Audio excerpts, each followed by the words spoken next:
Manchester United reportedly have no plans to sack Ole Gunnar Solskjaer. That is according to Rob Dorset from Sky Sports. We've seen Rob on a number of big YouTube channels in the past, very popular voice within the Manchester United fan base, that there are currently no plans to sack Ole.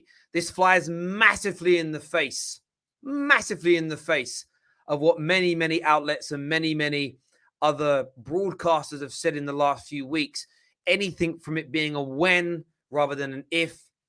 The likes of Fabrizio talking about Man United having admirations and lightly looking at other managers. No sign that he was going to be sacked immediately, but of course, definitely looking at alternative options now as we head into the middle of the international break. Sky Sports and Rob Dorset are reporting that Man United have no plans to sack Ole. What's your thoughts and feelings on that, people? What are your thoughts and your feelings on that? I really want to know what your take on it is, because it's wound me up this morning. It's wound me up. It's got right under my skin, up my nose. In fact, it's an absolute pain in my ass. Legit. It's giving my ass an headache. Do they think we're stupid? Do the Glazers think we're dumb? Why do they believe that we will be taken in by this nonsense? Why do they believe that we think there's no plans to get rid of him? They haven't been talking to other managers' reps, that they're not looking at alternative options. Of course they are. I don't even understand. I have no words and no answers at all for why would they give this news? Who has given this news to Sky? Or are Sky making it up? Are they just making it up? No plans. Ole's here for good. You tell it. Or do you believe it? Or maybe you, the viewers, believe it. I need to know your opinions on this, because for me, if it's true, wow.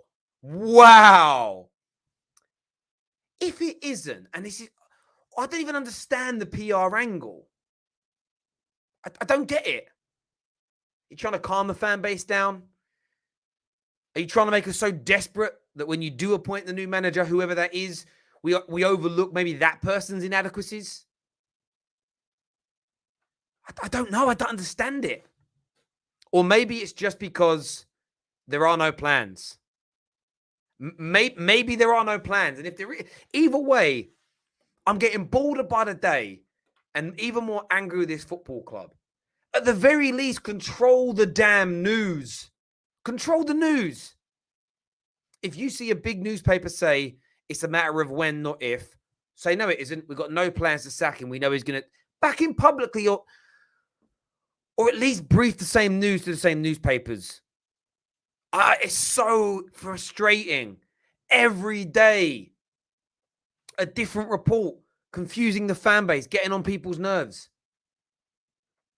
I just don't understand what this football club is doing. Control the narrative. If people are lying, call them out. We just want to know the damn truth. We just want to know the damn truth about this situation. We've got a comment here from my guy Billy T that says, I don't believe they are talking to other coaches. Nothing surprises me anymore with our club owners. Ole will stay until the end of the season, is what Billy T believes.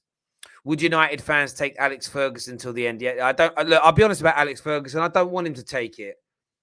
I mean this with respect. I wouldn't want him to put his health at risk. And I'm not talking about managing the club and the Glazers will make him ill. I'm talking the man had a nearly died a couple of years ago with a hemorrhage. I would never want to see him put his life at risk for this football club, and that's what he would be doing. I don't want to see that at all. Imagine losing 5-0 at home and still not sacking Ole or even thinking of it. And that's my point. How can they not be thinking about it and have no plans to sack him?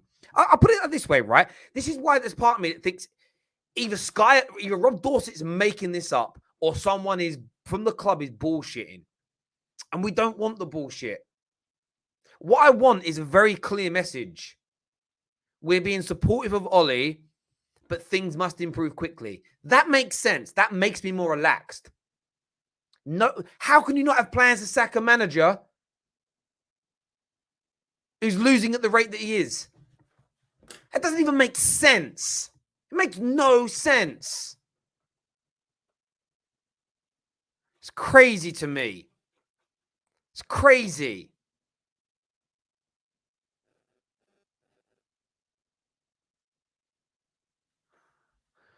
It's crazy.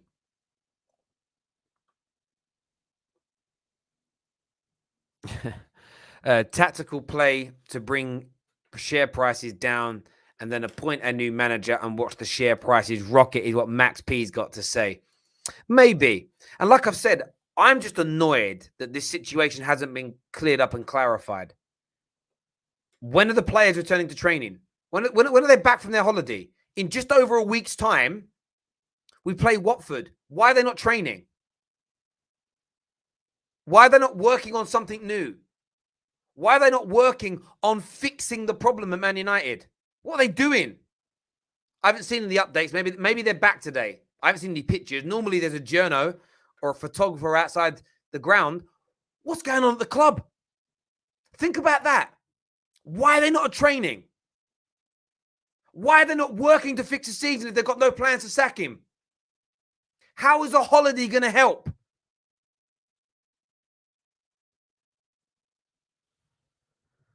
It's ridiculous. A lot of our players have pulled out of international duty. So they're at training. Well, they should be, but they're not. They're having their fucking knees up. They're taking a break. I know they're human beings, right? And we should respect them having time away. But no, they've got to be working on it. It's a madness to me. Make the plan, execute the plan, expect the plan to fail, throw away the plan. That made me laugh. I hear you. That's it. The options of replacements are very low at the moment. There's still no reason for me to keep him. There's still not an excuse, nor a reason to keep him at the club, in my opinion. It doesn't make any sense to me. I'm just done. This club is breaking me. It really is. Thank you to Young Wizard for becoming an official member. It means a great deal to me. Irfan here says, Terry, I'm 70% convinced even if you bring a new manager, United will still fail. Look at your previous managers, all failed. And listen, I don't think that's a bad take, my friend. I'm not convinced a new manager makes us better with the way we operate. But Ole can't stay. He can't. And like I said, where are they? They're on holiday. They're not. This is how bad our owners are. They're not even controlling the narrative in the media. They're not even controlling what's being said about their football club. These parasites are lost. These parasites are just destroying us and throwing our season away. There should be a new manager, whether interim or permanent, now in place, training and coaching this team to be ready for a very hard run of games when we return after the international break. But we're not. We're sitting there. We're sitting on our hands again.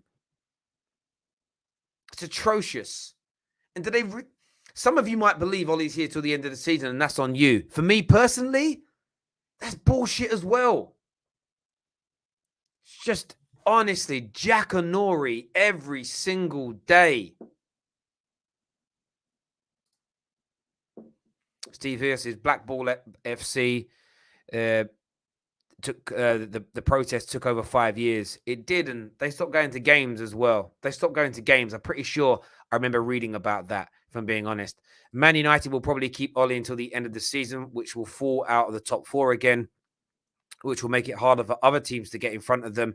Will strengthen and get better, is what Tim's got to say there. Thank you. Going to bring KJ on there to have you say, do me a big favor before we do that, though, and smash that like button, please. You're here for a reason. Really respect and appreciate all of you tuning in. We are going to talk Thomas Tuchel later on in the show as well. just done with this ownership and this story now. Like, legit, unless there's something big and breaking, it's done now on the terrace until something new comes in, until something new is said. Because you've got to control it. You've got to control it. Make a statement. Do something. But right now, this club is in the pits. Retrospectively, but there are certain clubs that are in much worse situations around Europe, probably going into Derby County are worse off than us, right? I get that, but I'm talking about from a perspective point of view. We are absolutely on our arse. KJ's coming on now with me to have his say this morning. We want to talk Thomas Tuchel as well. We are going to let you phone up and have your say as well. Make sure like buttons are being smashed. Let's do this. Yes, Cage, what you saying, mate? Yo, fam, I've just come back from, from supporting other teams for a little bit. That's what I've just been doing. I came from the plastic factory as well, where I did my shift, and now I'm back here talking to you about football. I'll still be here, baby. People literally, they like to hear what they want to hear. They took what I was saying as he's gonna start supporting another team. He's abandoning it. No, I use strong word for a reason, because our football club is in a dire state, and strong words and strong messages need to be put across. And now, Terry, look where you're at now. You're sitting there, you're pondering, wondering what Man United are doing. No difference from what I said the other day. Nothing has changed in the last few days. Like, Manchester United are in a poor state, and this has been down to, and always be down to, the people who run our football club. Something that you've been saying for many years, something that I've said for a while on the terrace as well. Neek and many others, Danny, Indiana, many others have said these things. That the ownership is running this football club into the ground. And what we need from Joel Glazer, what we need from him, is to come out and take control and say, this is what we're doing. If you plan to keep Oli, come out and say why. Explain why. Just how, like, the Villa owners, came out and explained why they sold Jack Grealish, a detailed explanation and plan to move forward. Come out and say that. That's your flipping job. Well, if you're on the role of, it's not actually me, I just own it, I've actually given all the power to Woodward, well, make him come out and explain to us what the hell's going on. Either way, he's not doing his job. Woodward ain't doing his job either. And right now, again, what is happening to Man United, as Man United fans, we need to think about what we're really supporting. Because if we're supporting the football club, if we're not supporting the regime, then we must do what we need to do to make sure that regime is gone and a new one that cares about the club, cares about the football comes in. Yeah, and if we're not willing to do that, we'll always be here. I couldn't agree with you more. Like I've said, they need to control this situation. They need to control the message that's coming out of the football club. They need to take hold of it. My frustration is that we're getting mixed messages all the time. Where are these messages coming from? Who's pushing out this information? The fans are highly frustrated with the operation right now. The players from on Sunday or Monday went away for international duty and on holiday. The manager left the country. We're now sitting on Friday. No one's returned. Now, look, the players are probably going to be doing training and exercises and keeping fit and everything else. And I get that. And that's cool. But they're not working on a way to resolve this situation. You've got these talks of Sancho being turned into a wing back. Cool. He should be in training now, working on being a wing back. Get him working on it. So that when he plays that role, if you're going to put him into it, he's ready.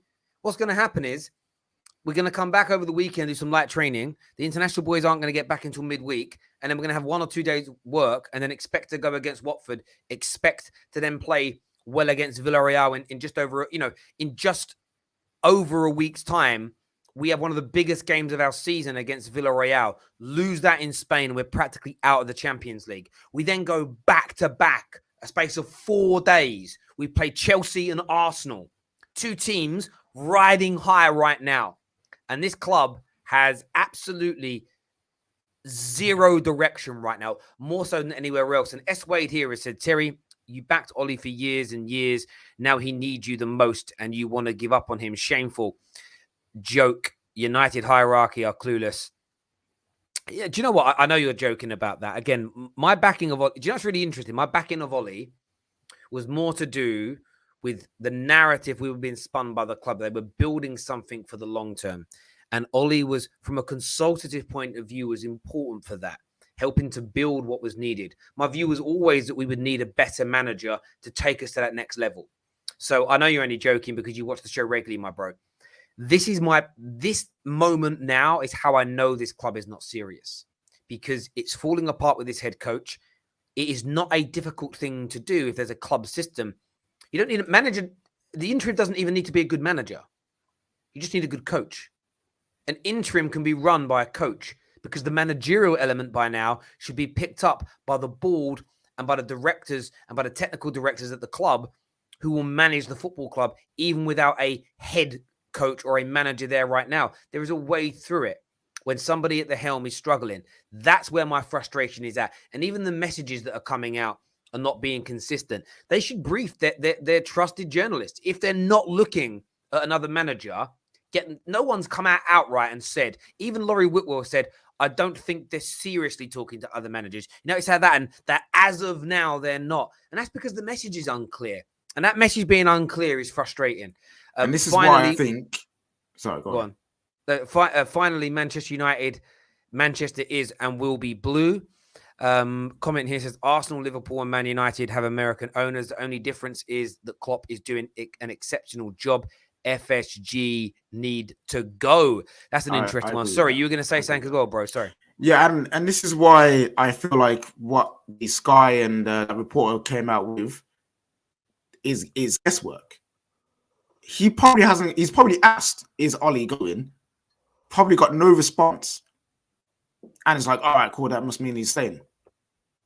Because they haven't told me otherwise, you know? Like, I feel like the information coming out of the club is so fractured, so unorganized, lacking any kind of direction, that no reporter knows what the hell's going on. Because guess what? They don't even know what the hell's going on. Like, I know Brendan Rodgers ain't everyone's cup of tea. He ain't my first choice, he ain't your first choice to be the manager of Manchester United. But if that's Man United's first choice, go and do what you need to do. Aston Villa identified the target real quick. Steven Gerrard, still in a job, on top of the league and in Europe. Did what he needed to do to go get him from Rangers. Thomas Tuchel was out of a job. He was another manager that said, I don't know if I'll come mid-season. Chelsea did what they needed to do to go get that manager. And now look, they won Champions League and then top of the league. So you can't sit here and tell me that getting a manager is that difficult. Because otherwise, all these other clubs will be struggling. It's not difficult. It's the fact that our club is run by incompetence from top to bottom, and the people who own it allow it to continue. And this is why I believe that they are briefing the press on this. Is the press, I'm seeing from a lot of journalists, it's kind of, it's hard mid-season, no one, the good manager aren't available, and fans are buying into this. It's like, are you all mad? It isn't hard. Pay the money and you get what you want. Everything in this world is for sale if you pay the right amount of money. We are just not prepared to do it because we ain't serious. If we were serious about winning the league title, that's what we would do. I saw a comment from Troll Baby that says, Terry, you said that Ole could win the league this year. Go back and look at what I said. I said Ole, with this squad, could judge his way to winning it. I never said he would win it through being good enough. I was talking like Gareth Southgate getting to a Euros final type way. I didn't anticipate it being this bad. I didn't expect Ole to crack under the pressure of expectation like this. S. Wade says, do you think Man United ex-players and staff have too much influence on the club and how it behaves? No. I think they have no influence. They have no influence at board level, but where they do let us down is by not speaking out candidly. You know, Gary Neville again this week has said he will not call for Ole to lose his job. Disgrace. It's a disgrace because it's not helping your club. It isn't. I keep saying this to people. Defending Ole not condemning the club, supporting his club financially right now is not loving the club. It's the opposite of loving the club, because you are making you're putting the club in a worse situation through the way in which you're choosing to support it. Now, it's your choice, but I think it's wrong. I really do. Viewers, I want your take on this. Let us know. I do want to speak, though, about Tom on a positive note here. Like, I want to speak Thomas Tuchel. Just been awarded the Manager of the Month award, as far as I can see. Top of the league. Best form in the Premier League. Best form from a Premier League team, in my opinion, for nearly 12 months now. Best in the league as it stands to me. Last 12 months, best manager in the league. Chelsea been the best team in the league. He's absolutely flying high right now, isn't he? Like, the contrast between where Chelsea were 12 months ago and where they are now, because they appointed a world-class manager. It's amazing, right? Yeah, Thomas Tuchel is a phenomenal coach, and he got a lot of stick for his time at PSG for more than one reasons, you know what I mean? And when he came out of that job, there's lots of doubts lingering over him, because everyone expects you to go to PSG, win everything there with ease, and then make it to the Champions League final, win it every single year. He got to the final. He played the game well, lost 1-0, and it's not like his team didn't make the chances to win the game. That one was down to the players, you know what I mean? When your team is doing everything it needs to do, but it's the last thing is the players not scoring goals, that's when you can hand on heart and say, yo, the manager does everything that he could there. You know what I mean? Like, there's not much more you could do. Yeah. So he comes out of that job, and he comes to Chelsea, and the immediate turnaround is amazing. And that's just got to do with the level of coach he is. And the fact that he's maintaining it, the fact that he's maintaining it is the reason why he's a world-class coach. And he 100% deserves this Manager of the Month award. And if he wins the Premier League, 100% manager of the season. Even if he doesn't, even if Pep beats him to it, or maybe Klopp, for me, if he's in like 2 points or whatever, he still would be manager of the season for me, because he's maintained what he did from last season. He's built a squad that can challenge. And even with significant injuries, the results are still coming through. The results are coming through. People saying, oh, the Burnley result, did he lose? Disappointing result. Didn't lose to them. He could have lost to Liverpool, didn't lose. Man City was peak. But it's not like he's getting outplayed every week by every team. He is a serious manager. And he is the reason why I feel like they're going to win the league. Like, Chelsea are winning the league this season because Tuchel he's just got everything on lock. Everything on lock. Yeah, no, there's no doubt. We have a super chat here that says, I truly believe United fans need to stop going to the home games and buy the products. Then these pagans will sell and go. Mac one says, Terry, you were Ole in for ages. I was neither Ole in or Ole out. Again, I know the tongue emoji kind of tells me you're bantering, but I was neither. My focus has always been the running of this football club. And the irony during this real noisy Ole out period is everybody's focusing at the moment on the Glazers and how badly they've handled it. And it's like I've said, focusing on the manager element is key stage one. It's basic. It's absolute basic. You need to scratch beyond the surface, really. Just looking here says, I honestly don't even understand the criticism Tuchel gets. Tactically, he's amazing. Yeah, like again, this is I've kind of learned to drown it out. It's the criticism for Tuchel and Chelsea has become like white noise. It's dead banter. Boring football, checkbook club, no history. You didn't build it organically. Blah, blah, blah, blah, blah. Boring football, Taliban football, whatever. Like, it's the same boring, dry banter. Think of something new. The jealousy is seeping through your pores like a bad case of body odor. We can smell it a mile away. When Liverpool were the best team in the world, I just accepted it. Honestly, banter's fun. Accept it and wait for it to go wrong. Then the banter's amazing. Trust me. Accept Chelsea as being brilliant. And if in a year's time it's going wrong, then it's fun. When you try and banter a team that are amazing, you just look like a dickhead, bruv. You look so stupid. Like my advice to you kids out there, when someone's brilliant, when someone's at the peak of their powers, bantering them is almost pointless because it's like water off a duck's back. It's not going to resonate. It isn't going to hit hard with the fans. It isn't going to make Chelsea fans go, we're not as entertaining as Liverpool, therefore I'm not happy we're top. They're just going to laugh at you. So keep your powder dry and save it and wait. If you're going to banter, wait for the right time because you've gone far. Like, if you're out of a girl right now, you've essentially just come in your pants when she's held your hand. Like, far too early, boys. Like, slowly go to the bathroom, tidy yourself up, put a new pair of pants on, and go back out there and slow it down. Like, Chelsea are amazing right now. They're at the peak of their powers. Tuchel's flying high. Best manager on form in the league overall. Look, David Moyes has got a case on a pound-for-pound basis, but Tuchel's up there, deserves this man of the match. I'm just kind of weirded out by the level of criticism that I've seen Tuchel get, and it's weird to me. It's because, again, everyone loves to find fault in everything, you know? Like, there's always a troll that needs to be having his say because he's upset that Chelsea are doing well. It just is what it is. Like, are Chelsea perfect? No, they're not. They've still got some minor creativity issues, like, in the wide areas, but the fact that they're still winning games and top of the league, despite that imperfection, is why you give them praise. That's why you have to praise them. Listen, fam, if it's not to me, then man would be terrible. Lukaku would be Lukaku of Man United, falling over his feet all the time. Like, Ruben Loftus-Cheek would still be like just being dead. There'll be no resurgence for him. Tuchel would have flopped. He would have been sacked by now. But that's not reality. So the thing is, I have to look at it and be like, they are just that good. Same with Liverpool when they're ready, and same with Man City as well. Like, right now, they're the three best teams in the league, and trying to always find fault in everything they do. It's just salt, man. Again, people like telling me I'm twerking again for Chelsea. I'm not. Listen, as and when Chelsea had Lampard and it was going wrong, I was making trolling videos.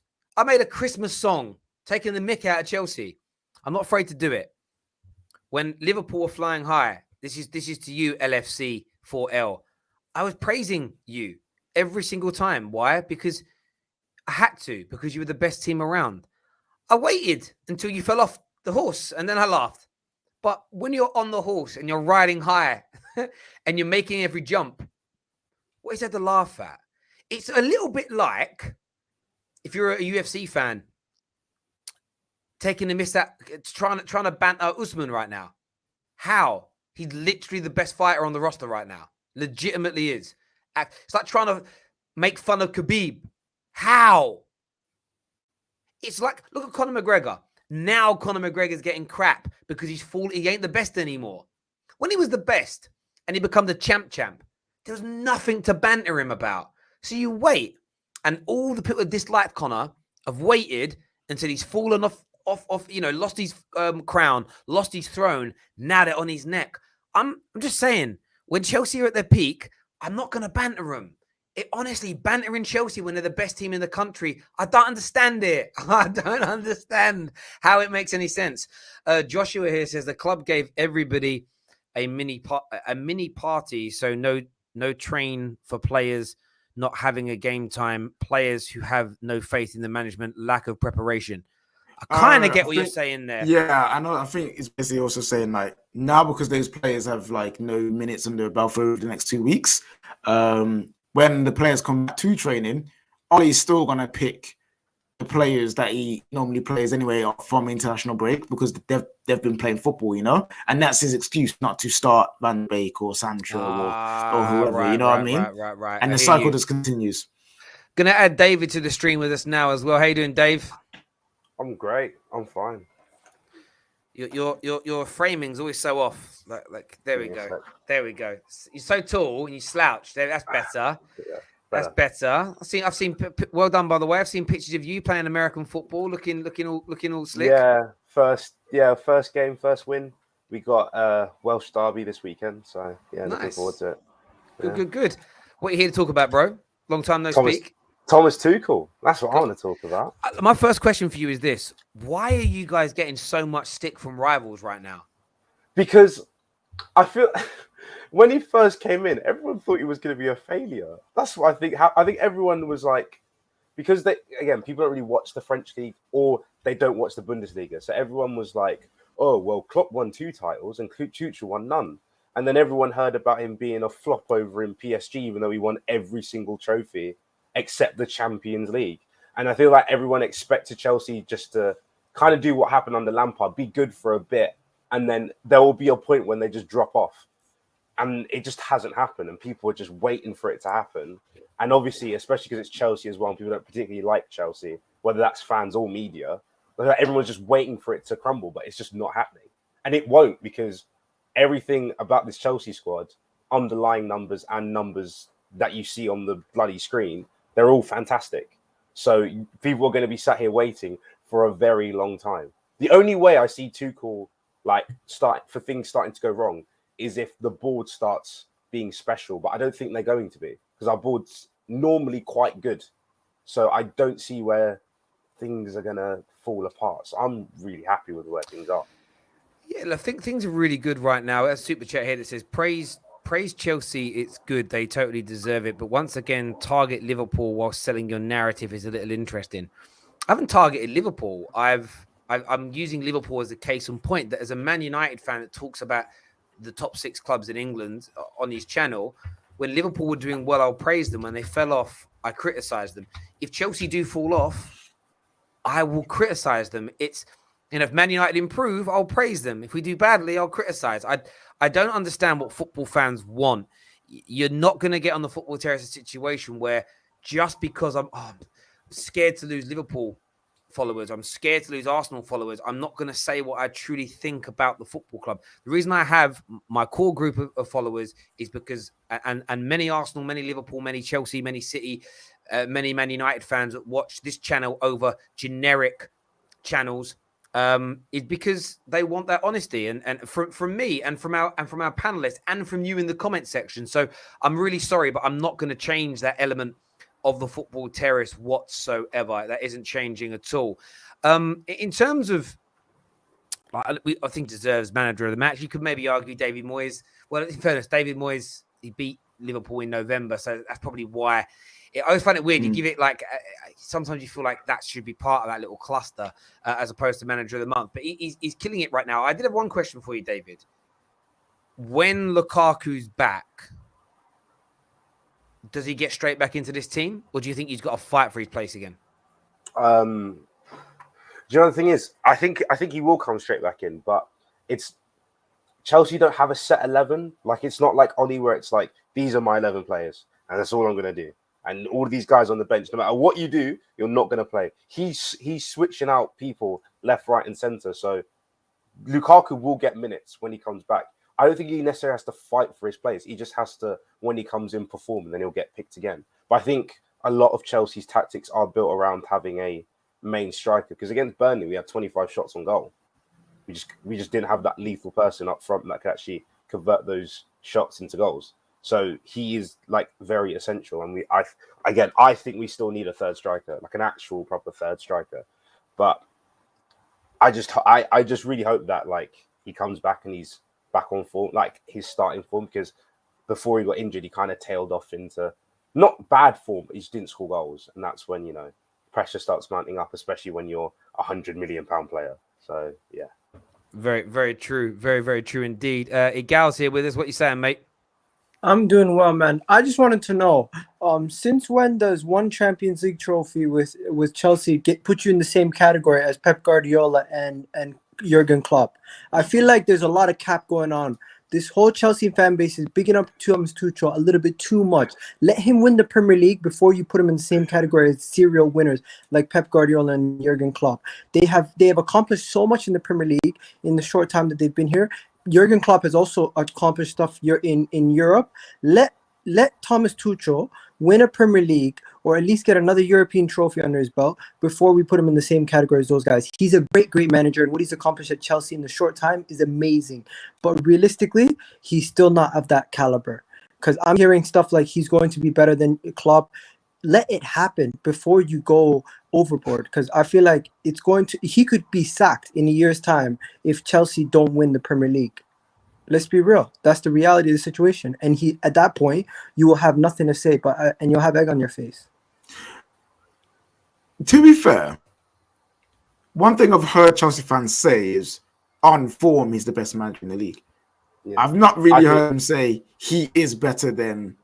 Well, I haven't anyway. He is better than Klopp and he is better than Pep. You know what I mean? They just say on form he's the best right now, which is a fact. Since when do we go based on managers' teams' forms? They're not kicking the ball. Their The teams- same their man that teams- said the same man that said because of a few games that he's got a title winning defense building.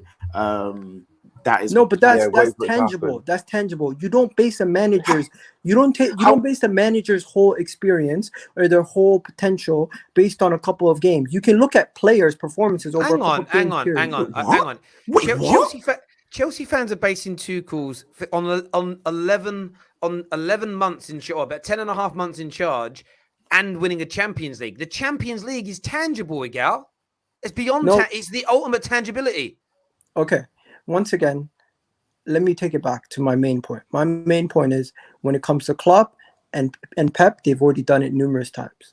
When Thomas Tuchel, he can be manager a month, he can have Chelsea playing amazing, but at the same time, until he wins that next trophy, we cannot put him in the same breath as those two managers. That's just But my no opinion. one's doing that. No, yeah. First of all, No, one's- yo, David, don't say no one's doing that because you literally one's- did that in the. I am the king of on form. Everything I say is on form. Reece James on form is the best fullback in the league. That's not true. But Cancelo's on better form, than him. cool, fine, have that. But whatever. On I think form, he's the best Cancelo's on better form. than him. I think Reece James on form is the best fullback in the league. Personally, that's just me. On form, I've said it. I think that Tuchel is the best manager in the league. I've said that Tuchel in future, I think will be more successful at Chelsea than Klopp has. I haven't said that Tuchel is better than Klopp though. I think they're both fantastic managers. But right now, the only difference between those two managers is one Premier League. That's the only difference when it comes to Premier League football. Of course, Bundesliga. Klopp's got he won back-to-back titles and Tuchel didn't. That's cool. We're talking about Prem right now, and right now in the Prem, I don't think you can argue that they're levels. Even when you look at Klopp and Tuchel, Klopp is amazing. Klopp's got one Champions League win and 2 defeats in finals. He's got 3 league titles to his name and 1 domestic trophy. Thomas Tuchel, he's won 2 league titles in his career, 1 Champions League defeat, and he has 3 domestic trophies. In terms of their total overall trophy haul, Tuchel and Jurgen Klopp are relatively close. I think if Tuchel then gets to his 3rd, he's got back-to-backs in Paris. That's a lot easier than doing back-to-backs with Dortmund, so I would put that above. But I don't think there's a huge gulf in difference between the two. I do think Klopp is better than Thomas Tuchel overall as it stands right now. But the way you're kind of putting it across and nodding your head there, Igal, is like you're talking. It's like you're comparing Thomas Tuchel, Klopp and Ole, like Klopp and David Moyes. Like Yeah, David No, Moyes on I've form- made it very David Moyes clear. on form is very good, but like I've we made know it very he's not clear. level. But Thomas the Tuchel's gap a good between those manager. two- No, he's beyond the good manager. He's won. He's retained league titles and he's won a Champions League. He's on the precipice of moving into the great category. He's achieved Okay. things in his career I'll that give you even that. Arsene Wenger didn't, bro. Okay, first things first. When we're talking about that, I'm not gonna even bite the bait. Arsene Wenger is in a different stratosphere right now. But when it comes to Thomas Tuchel, let him get to that level before I start putting him in the same breath as Thomas Tuchel. Well, but Igal, I before I need to put him ask in you the a same question. breath as Jurgen Klopp, in my opinion. I need to ask you a question. So why is it that when it comes to everyone else, Spurs, Chelsea, whoever, it's always wait until they've done X, wait until they've done Y to say that they're at this level. But when it comes to Arsenal, after 3 games, you said you're building a title-winning defense after 3 games. But yeah, isn't that the Because same case? you Let them have to listen time to the words. build. You have to listen to the words that I'm using. When I'm saying in order to be put in the cusp of greatness, you have to achieve it. And when I'm saying you're building towards something, I'm saying you're building towards something. It's not saying they are already great.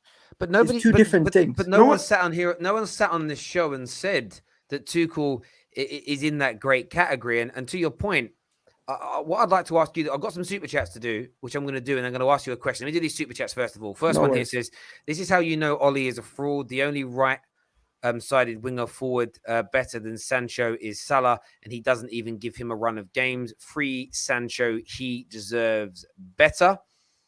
Let's just do. I don't want to miss these super chats. Why I'm going to do them now. Jesus, where they gone? I do like. Oh, there we go. There's one.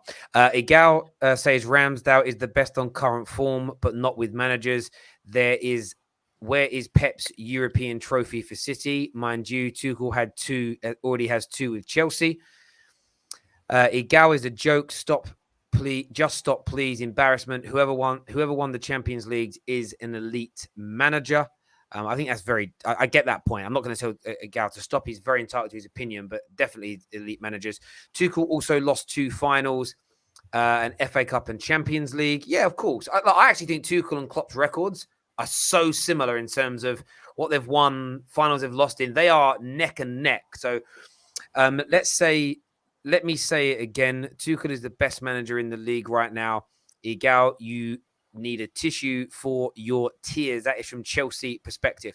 Now, the question I want to ask you, Igao, is you've sort of said that you shouldn't put Tuchel's. I don't want to put words in your mouth, so tell me if I'm wrong. You basically sat there and said that you can't put Tuchel and Klopp in the same conversation. Is that right?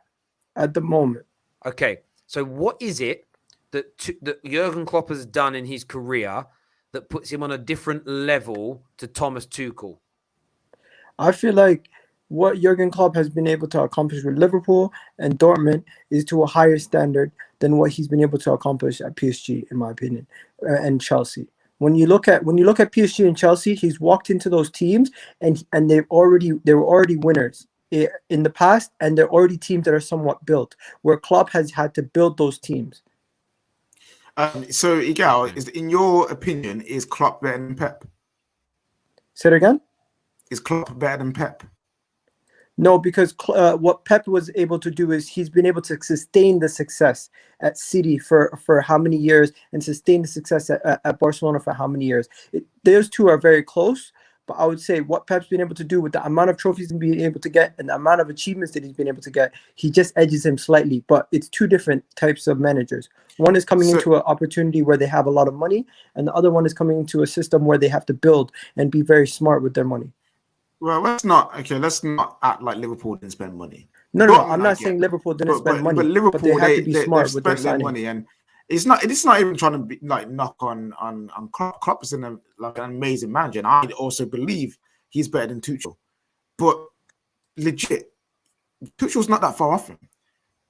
And for me, making it sound like there's such a gulf in the gap that's why I don't agree with. I understand the Gal's logic, but there's still a gap that we have to acknowledge until he can negate that by getting a Champions League or another Premier League for Chelsea. Then I kind of get your point. So a manager with less of a budget that wins, like you're going to put him above a Tuchel because Tuchel and Chelsea have more money. I kind of get your logic there.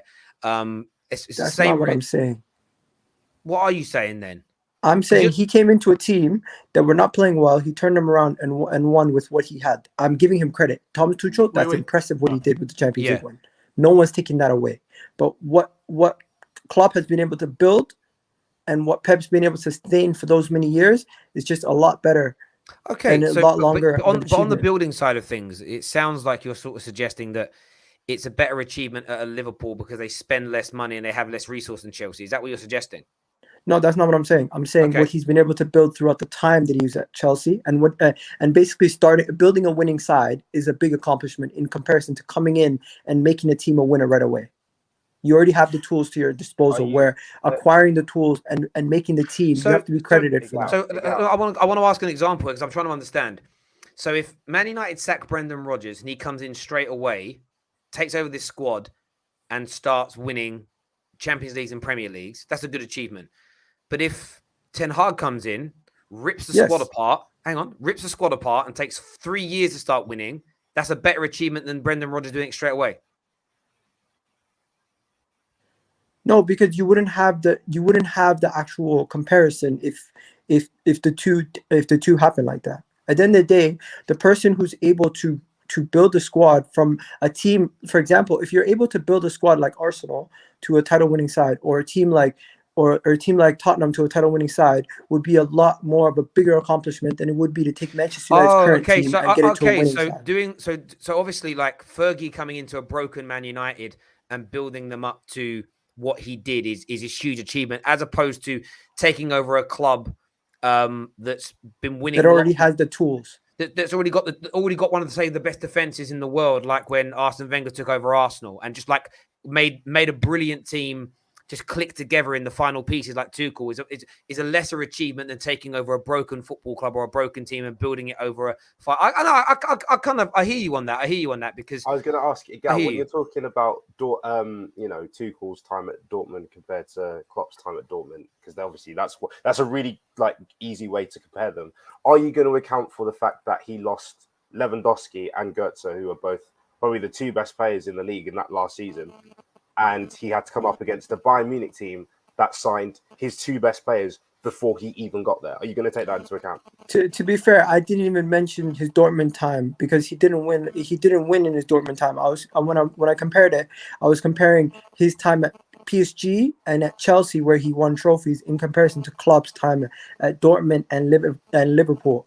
And I'm saying, so why do you mention Klopp's Dortmund but not Tuchel's Dortmund? Because Klopp's Dortmund actually won trophies, where Thomas Tuchel only won the cup. Yeah, Tuchel won a cup, but he did have a lesser squad. No, that's irrelevant. In my point, my whole point is when you reach the top, how do you reach it and how do you get to that level? What he did with Dortmund, he built a team. What he did with Liverpool, he built a team. What he did with PSG and Chelsea, he was already given the tools. He just needed to manage them. Question, David, because you follow Dortmund. Did Klopp buy Lewandowski, Götze, Kagawa? Did he Royce? Did he buy those players or did he inherit them? I think Lewa was brought.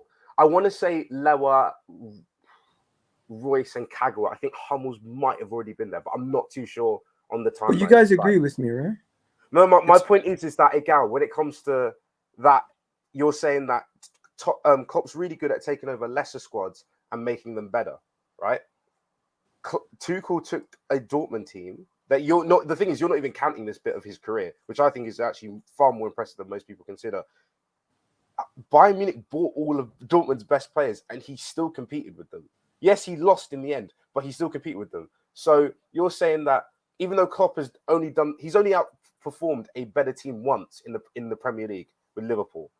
He's only done it once, but for some reason that is like so much higher than what Tuchel did, even though he didn't win, but we know how much of a bigger juggernaut Bayern Munich. To be fair, I'll be quick, Terry. To be fair, I agree with Igal's logic with Tuchel. I actually agree with it. I think it's perfectly fine.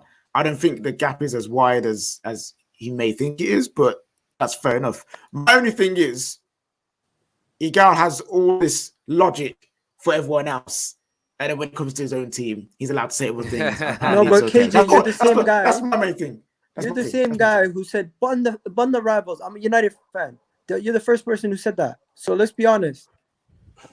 When you're talking and you have your points, you're gonna have your say. And I'm saying this from somebody who's watched both managers. I genuinely believe this is my my honest opinion on it. I'm not throwing any biases. And there's nothing wrong with your logic is your logic, and I was just trying to understand it. I'm paraphrasing here, but it sounds like you're more impressed by managers that take over teams that are not ready to win, and a manager that builds them into a team that can win. You then elevate that as a bigger achievement than taking over a club that you feel is ready to win but just doesn't have the right manager. No, when you're looking at two managers who are close, Terry, or two players that are close, you look at the differences in their careers. And in this situation, I'm looking at the differences in their careers and just the fact that Klopp has what he's been able to accomplish in comparison to what. Like I've said, so what I've just said is right. Then you're more impressed with. So don't say no. There, I'm just because every time I play it back to you, you kind of change it slightly. I understand you're splitting hairs amongst elite level managers. There is another argument to say that. But when you take over a team like Chelsea that has to win instantly, handling that pressure is very different from knowing you've got 2 or 3 years to build a team to make them win. You don't get the time at Chelsea. So, or even at Man City. Man City haven't really been as ruthless as we've seen other teams do because invariably I'm going to be really intrigued to see City's trigger rate of managers when somebody replaces Jurgen Klopp Pep Guardiola, because they've now been used to winning very regularly as opposed to sort of sporadically as they built up over time. I kind of hear your point, and there's lots of different arguments to it. I think especially when you've got a manager like Arteta who's growing this team organically, it definitely makes sense to set the precedent early that you look at that as a much better achievement than taking over a team that's sort of plug and play, ready to go. And you're laughing. That's not what I'm doing, though. Yeah, I think there's a little bit of. Also, Sorry, David. I saw another debate online this week, international break debate, that was saying that Wenger's better than Fergie. He didn't win as much, but he didn't get to spend as much money, didn't have as big a squads. Therefore, pound for pound, his achievements are better. I've seen a lot of that this week as well. So I'm like, maybe there's a smidge of that. But like I say, it depends on everyone's thoughts. I've got some super chats here I've got to do. Pure Vibes says, I rate Tuchel highly, but I feel like he needs a bigger body of work at the Prem level to sustain this level for more than just a year or two to be considered on level with Pep and Klopp. I think that's fair. I think that's a fair piece of analysis there to say that's what you want to see. I don't think there's anything wrong with that at all. On form, though, he's on par with them. Igal is hilarious, consistently lets his envy clout his basic reasoning skills. As a Chelsea fan, I love watching him squirm, is what Anthony's got to say. Entitled to their opinions. Igal winning the Champions League after coming in midway through a season is so hard. He didn't get to build his squad. He had to make a system fit a squad he inherited with no preparation. Zidane did that and won 3 on the bounce afterwards. Yeah, and everyone says he's amazing. So is Zidane's achievements less because he walked straight in and had success and didn't need to build a team? Do you No, because he had sustained success afterwards. If Thomas Tuchel does not continue to go on and win something this year, and he doesn't continue to win the next year, he's going to end up being fired. So if, for instance, I want to ask a question here. So if Thomas Tuchel wins the Prem this year and then next year retains it, you would then say, therefore, clear of Klopp. Yes, because he's been able to sustain the success. And then at that point, there's no question. And if both managers have sustained success, but one did it instantly and one took 3 or 4 years to build a team, who would you pick as the better manager? It depends what the trophy count is between the two managers. If one manager has trophy count is pretty much equal, but one got that success over 5 years from day one. The other did it over 8 years, but it took him 3 years to build his team. Which manager is better for you? The one that took 8 years, because we need to see. But I need to see more of the context. Was the manager that took 8 years? Did he come into a team that had terrible players and he had to overhaul the whole squad, or did he pretty much win with the same players and it took him 8 years in comparison to the guy who had 5 years? You need to find out the granular details before I can give that answer. That's fair.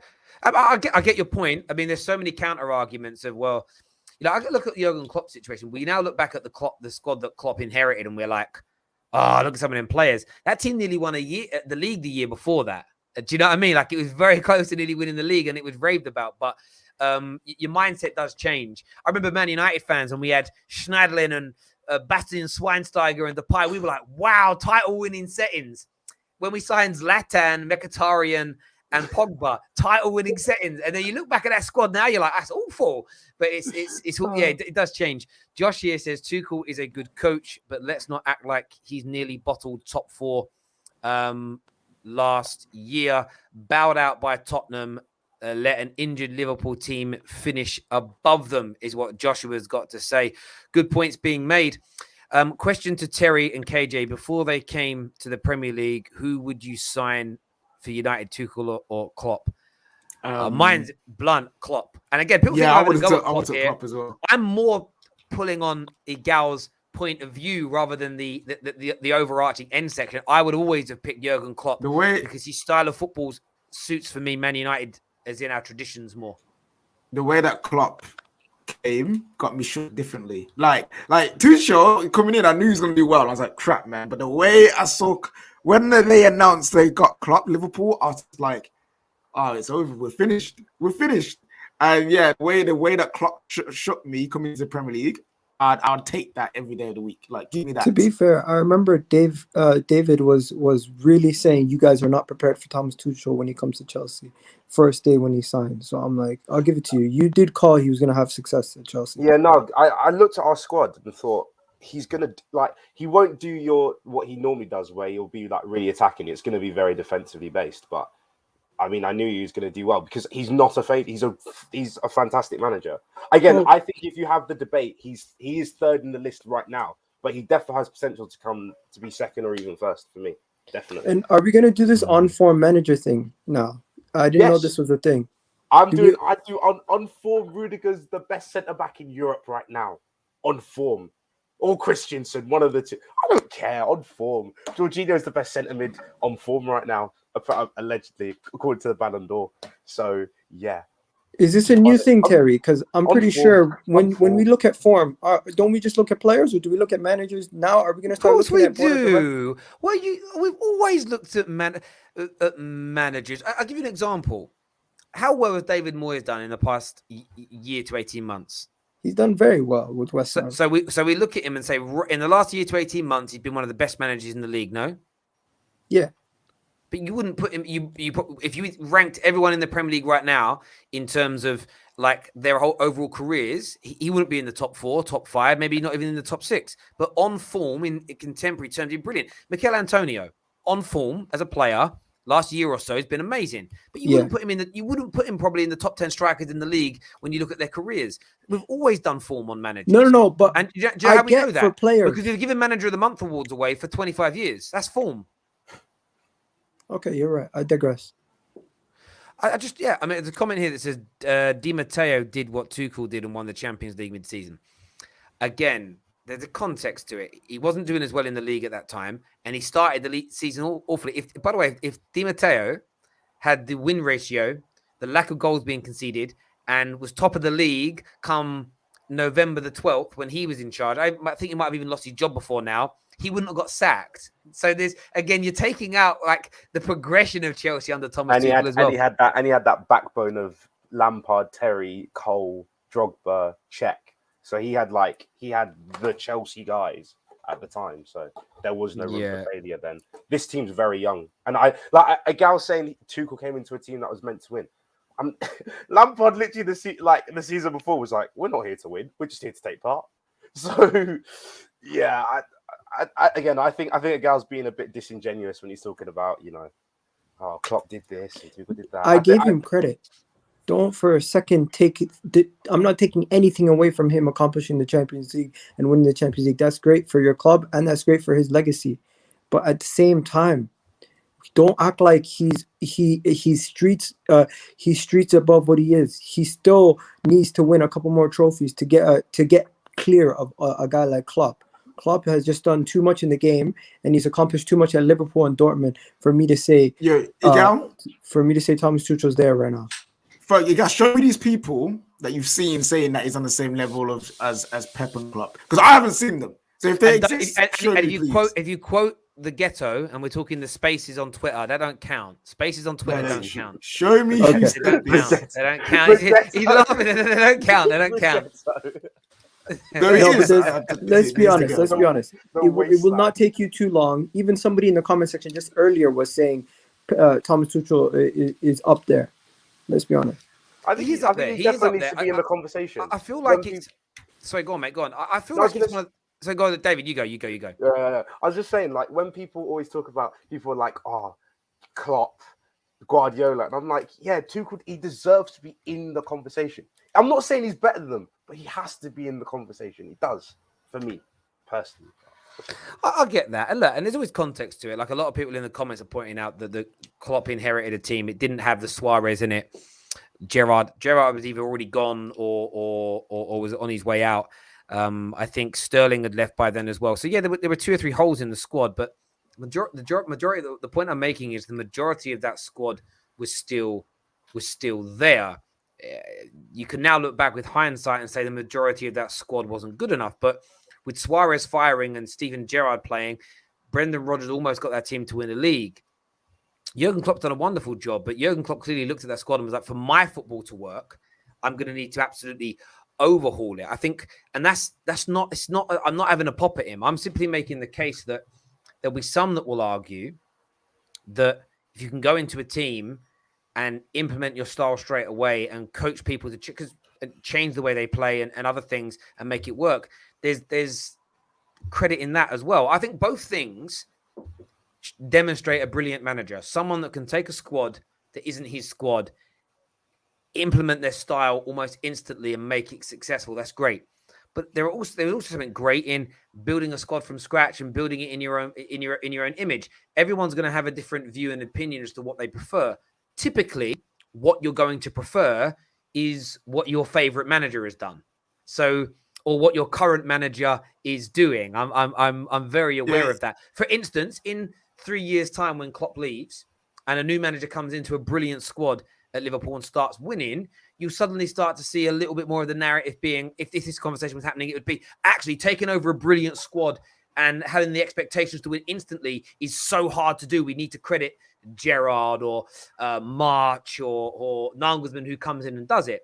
The narrative, and look, that's how we're all fickle as football fans. We'll all protect our own and we'll look at their example. I'm someone that believes building. One of the things I want to see Pep do in football, I said it the other night on the ranking show, I want to see Pep Guardiola take over a fallen giant.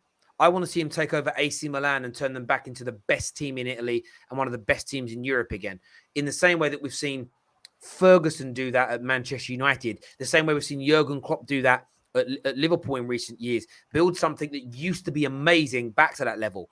And why do I want that? Because I look at that as one of the biggest signs of greatness under Sir Alex Ferguson. And I'm always going to pull on that because I'm always going to prop my guy out more than anybody else. So I'm completely aware of it. I just like to pull on people's logic so I understand it better. I'm not even overtly disagreeing with Igal. I'm just trying to understand where he's coming from. And I think a lot of Igal's opinion is what I call hedging your bets to see what Arteta does. And because it's true, by the way, and you will do it, and it's just a way of doing things, and everybody's going to have a different view. And if Jurgen Klopp came in straight away and started winning instantly, Liverpool fans would have a different opinion. They wouldn't be about that. They would go, "No, world-class manager comes in straight away, boom, takes that squad and starts winning instantly." That would be the narrative. But because he didn't, it's actually when you have to build time, you have to maintain a squad that isn't yours. That will be the narrative, and I get it because I'm to a degree. I agree with them because Fergie had to do that at Man United. I'm not even discarding it. I'm just trying to understand the Gal's logic. But there we go. I just want one more question for you, guy. So your main issue is that people taking Tuchel's potential and placing it some way it isn't yet. Is that basically it? But you can still praise his potential, right? Yeah, you can still praise him. You can still say he's a great manager. He can be up there eventually. Can Chelsea fans say, I believe that Tuchel will overtake Klopp? Yeah, they can say that. It's just he hasn't done it yet. Okay, that's fine. Yeah, anything can happen in make-believe land. Let's be honest. You live there, innit? So like you know that, like, you're the president, bro. You're the president of make-believe land. Sure. Actually, that's revoked. Ram is the president. Well, that's mad. We're doing a show tonight. We're doing a show tonight, ladies and gentlemen, that I've spoke about twice in the Football Terrace group chat, where we're going to be ranking tonight the greatest ever Premier League players to play in the Champions League. Twice we've said that, and Ram's gone, I'm repping Maldini tonight. Didn't even read it. He's like Maldini. Why Maldini can't be on the list? That's outrageous. When did he play in the Prem? Oh shit! He's gone. So we're doing that tonight. It's gonna be. We've got Hussein that's coming on the show. Daniel's gonna be on the show. I don't know who else is right now. Maybe Dom, but we'll see. But it's gonna be a good show tonight. I can't wait to show you who I'm putting into Premier League flop in the Champions League. And we're not putting in little known players. We're putting in for me. I'm going to put the 5 biggest stars from each of the big clubs, and then we're going to rank where they come in that.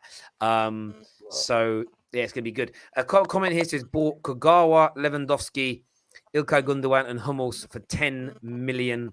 That's what Klopp did. That's pretty cool. Well, again, the Klopp did it, but that is the Dortmund model now. Again, you got to think about inflation. They sign Haaland for 20 million quid. It's what they do. It's their model. It works. If Antonio Conte wins the Premier League with Spurs, he will be the GOAT. Never in my life. In fairness, but Igal, you've actually proven the super chat. But you've just proven the super chat right. It's never going to happen. No one believes. No, think about it. You just proved him right. You've just said it, and I agree with you. No way Tottenham are winning the league. If this manager gets them to do it, That's goated from him. He That's the point. rebuilt the squad over 3 years. And he rebuilt it as well. Can you imagine? Rebuilt it Can you and imagine? picked We'll to the play top. this in 3 years' time. It takes him 2 years to build it, and then he wins 3 Prems on the bounce. I can't wait to play this back to a gal. If someone wins a trophy with Tottenham, they might be able to find the cure for cancer. Because Fucking hell, a gal. what? No, I'm saying they're miracle workers. I'm not saying. Fucking hell. There's so many other miracles Alright, you could have said. All right, So listen. many. On that You and- note, You and Pav have sent me recently. oh my word! Like it's going to be amazing. I would. It's just crazy. I kind of. Do you know what's funny though as well? I know everyone doesn't rate Spurs, and I get it, but I do get like a sense of underlying fear people have with Conte being there. That little bit of, yeah, but your face right now is that theory, Gal. That little bit of, oh, what? No. All right, bruv, listen. It's okay. I'm shook. I am shook. I was Conte at Spurs, bro. And they've got Paratici as well. And knowing DOF, who can win trophies, bro. No, Like, he's you should be a afraid. problem also. Yeah, you should be afraid. I'm Should not- we. Chelsea shouldn't be. Neither should Man City Yeah, and I'm not Liverpool. scared. But I'm not scared. us two, yeah, we should be shook. Yeah, We should be do shook. you know what it is? Obviously, I spoke to my new best friend, Big Sam. Me and Big Sam just chilling. Thank Sam's you a to nice Football guy. Manager and Just Eat. But like he said it straight, and when he said it, I only had like 15 minutes to interview him, and so I couldn't like delve into too much. But like he was like the players and the manager are not what makes you successful on the football pitch per se. It's the relationship that all has with the ball, buying the right people, giving managers what they want, allowing that. I mean, like, and I would listen to it and you're like, he's so right. If you look at Big Sam's career, the clubs he was most successful at and is where he was given a lot of control, a lot of power, and given what he wants. If Conte's given the signings that he wants and is allowed to sell the players that he wants, which is massive, he could be a success there. If you can go back at Jose, who was past his best at Man United. When did it start to fall off? Exactly when they said to him, we're not giving you more players that you want and you're not selling the players that you want. Then it all fell apart. At Tottenham, they didn't get him the players that he wanted. It started to fall apart. Conte at Chelsea, when did it fall apart? When the board refused to give him the quality of player that he wanted and they gave him Bakayoko and Drinkwater. That's when it fell apart. And I know that Chelsea fans have a pop at Conte, but if you just gave him what he wanted, like, I think he'd have continued to have been successful. I mean, if you do that, the fear I have over Conte, when he leaves. no, it's not even that. Not even that. No. If Chelsea fans did that and did admit all we need to do is give them what they wanted, that means I have to admit Marina sucked back then. You know what I mean? But apparently you can't touch Queen Marina but and that. You know what I'm saying? I get a feeling that the reason they didn't want to go with what Conte wanted is they had this ideals of playing a different style of football, and I think Sarri and Klopp, Lampard were sort of part of that. So they started signing players that Chelsea wanted, and in the longer term, it's worked out for you.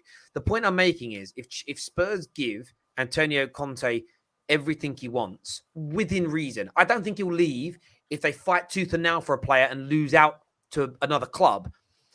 If they give him what he wants, he could achieve almost anything at that football club. He's that good a manager. The question is, will Daniel Levy do the right things? And I think that's more. I think Daniel Levy and the board failing is more likely than Conte. But as football fans, we only see the manifestation on the pitch. We never get to we've all seen the stuff that came out about Poch, like, and the things they were refusing Poch to have, and the way they treated him, and the thing they did. That's why it all started falling apart, because he lost his head there. But that's just my view. Listen, Oh, by the way, Thomas Tuchel is better than Poch. Just so you guys we know. know that. Thomas yeah. Tuchel better than Poch. What? Champions 100%. League winner. Poch hasn't won anything yet.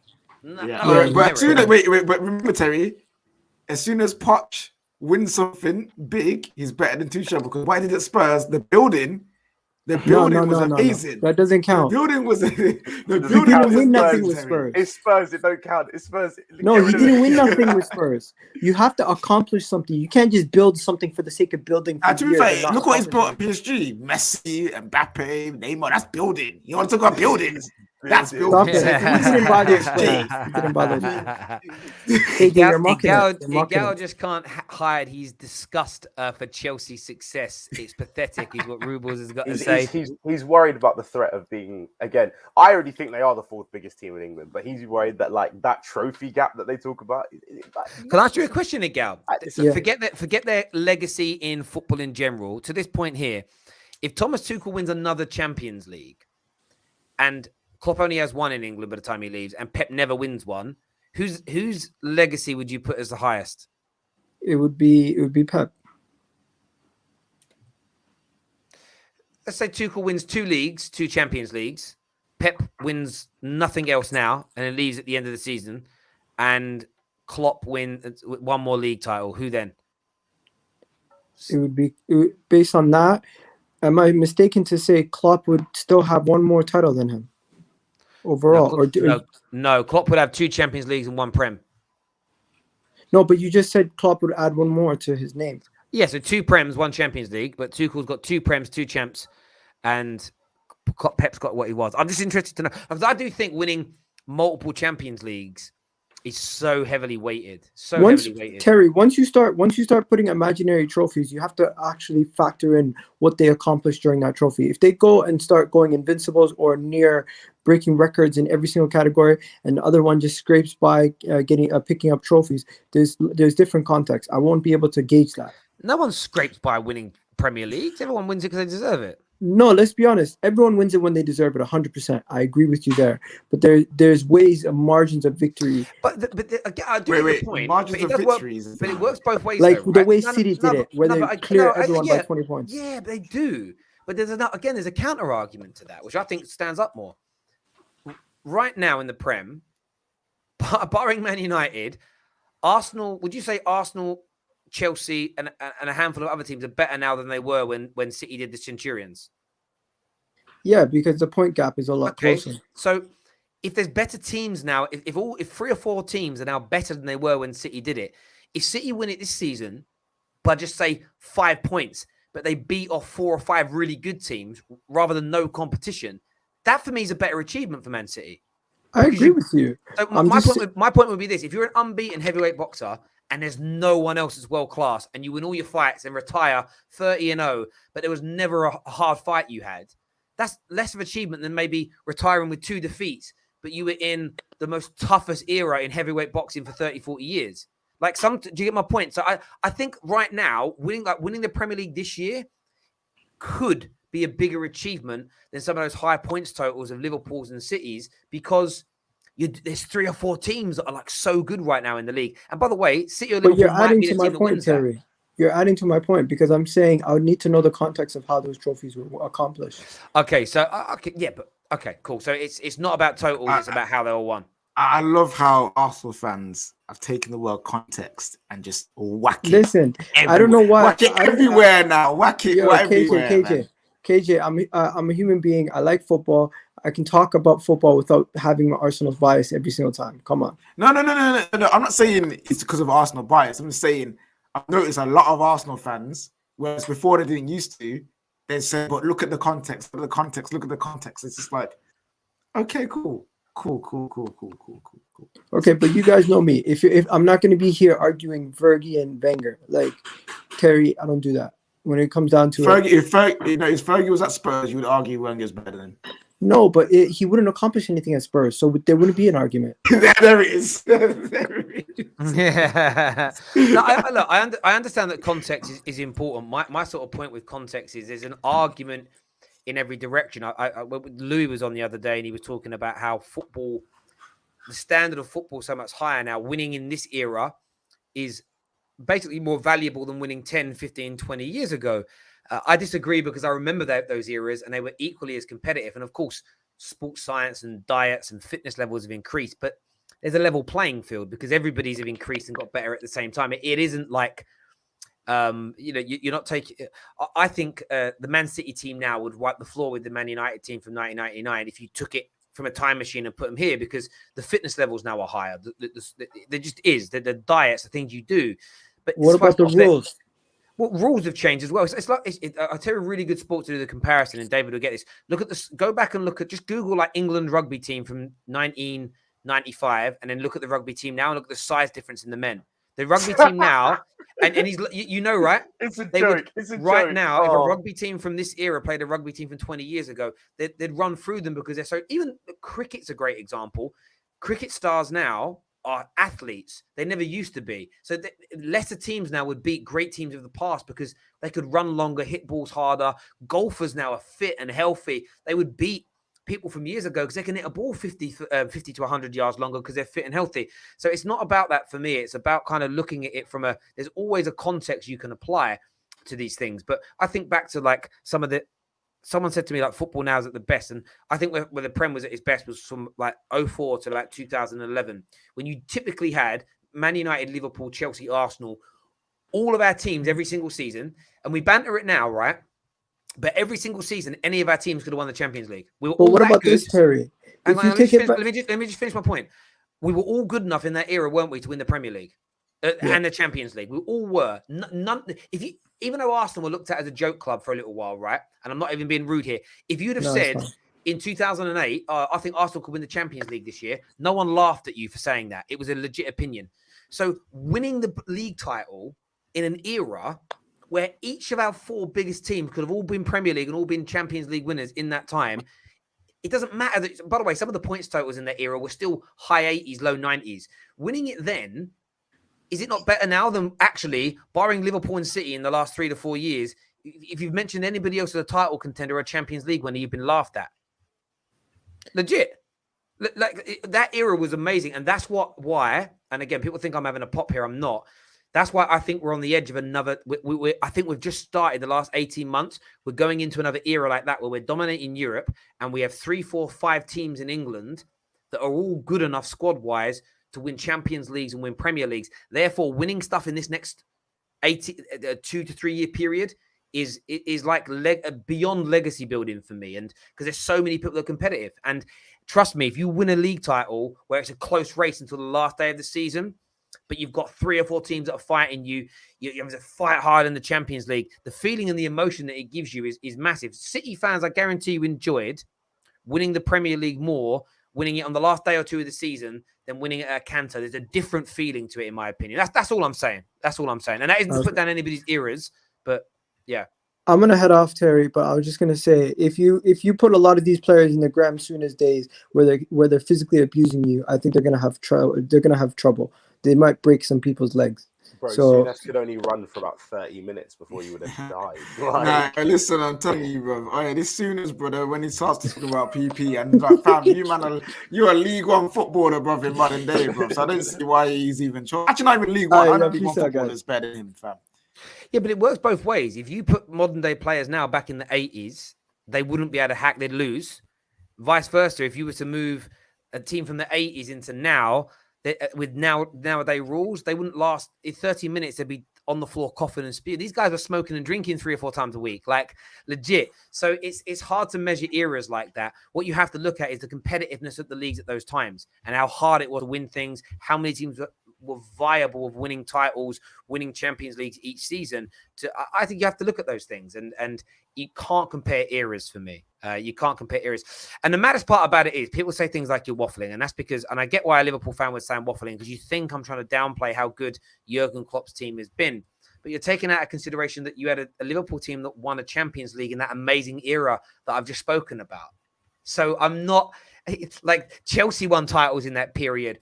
You know, the other teams won titles in that era. And I also think, by the way, and I mean this to Liverpool fans, you could win the league this year. You win the league this year when you've got a very good West Ham team, when you've got a brilliant Chelsea team, a brilliant Man City team, and a lot of teams below that title winning pack have all improved and are all better than they were. Trust me, if you win it this year, there'll be an even greater sense of achievement, because it's like, wow, look who we beat to get there. Look how good those other teams are to push through and win things. And I really do feel like it will. And I'm only saying that for someone who's witnessed their team winning 13 league titles.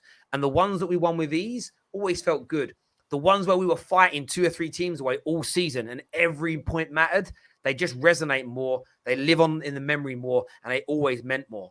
It's as simple as that. It's as simple as that for me. And I think you've got a great chance of doing it. But what is the difference, Terry? I've already explained the difference, my bro. You weren't listening.